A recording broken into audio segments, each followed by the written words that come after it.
Ladies and gentlemen, K Kim here. Welcome to the daily update. Hope you guys had a good day trading today. Market is down heavily. We are witnessing a tankage here in the market. Bloody red, 3.5% on the S&P, NASDAQ, Dow, pretty much all these indices, small caps are all down about 3%, some of them close to 4%. Heavily down day today, and I think the biggest question is that, well, with this huge down day like today, does this change anything, right? In the long term, in the midterm, we know that we've been talking about on the short term, we're in a bearish downtrend, but what about the midterm? What about the long term? We'll find out on this video. It's still feasible for bullish thesis looking at the midterm and long term. So let's start with the short term, micro term actually, the micro term picture here. So we actually gapped down.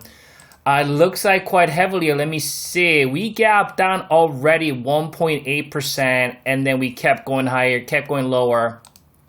Closed the day with a 3.4% decline. So we saw a big gap down, continue lower on the first hour, second hour, hang there in the short term. We lost it on the fourth hour. That's a fourth hour, fifth hour, sixth hour. We have some kind of inverted hammer type of candle. Can't be validated at this point. So straight tankage. Let's kind of zoom out and see if we can get a better idea here in the short term. So in the short term, I think a lot of battles were happening in this vicinity here, right here, right? We saw some bullish divergence here in this vicinity. That bullish divergence failed, and it looked like we're building some kind of base. And once that cracked, right, I think a lot of battle was there. And then once that cracked, there's some panic occur. We saw a gap down. This was yesterday, and with that gap down yesterday, we continue to see that cultivation of lower highs and lower lows. We saw another gap down, much bigger gap down, and seeing that tankage today after that gap down. So you can see we kind of started slow with some lower highs and lower lows, cultivation of that downtrend in the short term. We're starting to speed it up here with that decline. So that's a short term. Obviously, it's bearish in the short term. Let's kind of zoom out here and check out the midterm, because we've been talking about that midterm higher highs though. What about that midterm bullish uptrend now? Because this thing is getting pretty near to that low there. So now it's a difficult situation for the midterm bulls at this point, because we're not quite there at the lows yet. Let's actually put that in there so we know where the lows are. So that's the low. 321 is the low. That low right here in middle of September. So we do have that higher high after then. That's the low. Technically speaking, you know, if this thing actually does not come back down to 321, right? We're getting into the extreme cases. We're getting to that level where it's getting very uncomfortable in the midterm for the buyers here, because they want this higher highs, higher lows to continue. And we got two big gap downs. I think that really did a heavy damage here. We got this gap down, this gap. Buyers opened up quite a bit uptrend also. I mean, the gaps also. All of those gaps been filled. All that bullish up gaps that has been opened up in late September and October, all of it has been filled. Now opened up with the two pretty large down gaps. Those gaps are going to make things hectic. We have a downtrend resistance here, lower highs and lower lows. So I think the problem right now is that this also gap just got filled. We're still in that vicinity there, that gap fill vicinity. And we are technically, let's just say, we don't know it yet as of today, but let's just say this thing somehow gets up here and start like cultivating high. Let's just say if we do see something like that, can this be considered higher low? Technically, yes. Technically, yes. It would have been much better if we would have found support in this vicinity here, right? 340 and 335 or so, probably even, you know, maybe here. I think at worst, maybe 330 would have been much better. Maybe, held above this gap area there.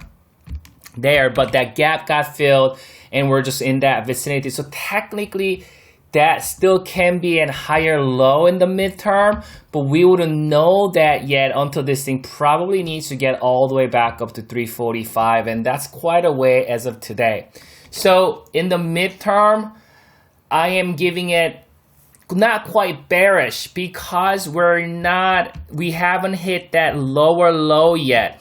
Until we hit that lower low, I'm still gonna give it neutral in the midterm because we haven't seen that cultivation of lower low yet. So I'm gonna do 2/3 neutral, 1/3 bearish. Let's see how that goes going into remainder this week and possibly going into the election here. So here, looking at the daily chart here, you can see that this is a daily chart. And now we're looking at a much bigger term here. So we see that we have this pivot or that rising support. We're right on that area. We cannot guarantee that that level is going to act as support. We're sitting there. So that's just kind of what I was saying. Technically speaking, we are considered in that higher low zone because I mean, think about it like here, like this. I think even back in June, right here, you can see that how we initially moved up here, but we never made that lower low, right? So you can see I was analyzing this back in June. We did have these lower highs, right? When you look at 65-minute chart here, actually let's go to 65-minute chart. And I'll end the video with this. I'll check out that oscillator also.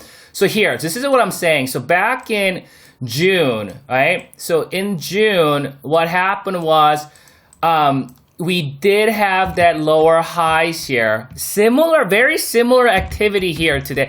Similar, not same. So we had these lower highs and kind of same thing happened because I remember in June, man, I was analyzing this. I was like, what, look at that. So when we saw this potentially looks like we're above that resistance, I was like, what, I don't care about that. What I needed to see is that higher high cultivation in the short term, the trend to continue. And I was looking at this pivot here, 314, 315 back in June. We never got that, and then we saw a gap down, and then we saw tankage there. But what happened was, we have to keep in mind, despite the fact that we had lower highs here, similar to today, also here, we never taken out that low. We never cultivated that lower low here, right? So that's a high, low. There's no lower low. What happened was we hit that near that level, right? And then we actually bounced, and that kind of became subtle higher low, very, very subtle. And then you know what happened? The market actually continued higher. You see that? And then it continued to 360. Right? So today it's kind of similar, right? So you can see we're falling back, but we're not seeing this thing needs to get below this, right? So it's similar to June, where we are seeing some heavy declines here after making that lower highs here, right? We never able to get back above this pivot, and after that, we see this market pulling back pretty heavily here with a few gap downs. But what we have to understand is we still haven't made lower low yet. So with that, I am still neutral in the midterm with the 1/3 bearishness, just because we have quite a bit of selling pressure here in the short term. But I want to, obviously on the long term, bullish. Midterm, neutral, slightly new bearish, but mostly neutral in the midterm because we still, like June, we haven't made that lower low yet. And short term, obviously bearish. We've been bearish here with these lower highs. Let's check out that oscillator. So with that oscillator, it'll be kind of interesting what happens tomorrow and going into Friday here. So you can see that's an extreme oversold level, and does not mean when we hit that oversold it's gonna be a definite bottom, but it looks like we at least had some sort of short-term, micro-term bounce, right? We saw that here, we saw that here. Yeah, here I don't see. That doesn't mean that's the major bottom. I mean, here back in September 21st, we initially bounced, came back, and then that bullish divergence did become that bottom before that thing moved higher. So we don't know yet if this is going to be the bottom. Only thing we know is we're extremely oversold on my 65-minute chart. That tells us that we may see some kind of a micro-term up move, and maybe it makes sense because we have my short-term moving average hovering there at 332, which is coinciding with the gap area. Maybe make a move and potentially come back down or something like that. But as of now, we are extremely oversold. We probably going to see some kind of bounce, and we have to reassess the situation going forward. Things are looking a bit hectic here for the buyers, but bears are not completely out of the woods yet either, because we're still holding above this low here. If bears really want to bring this down, needs to get below 320, reclaim that lower low, or that establish and cultivate that lower low.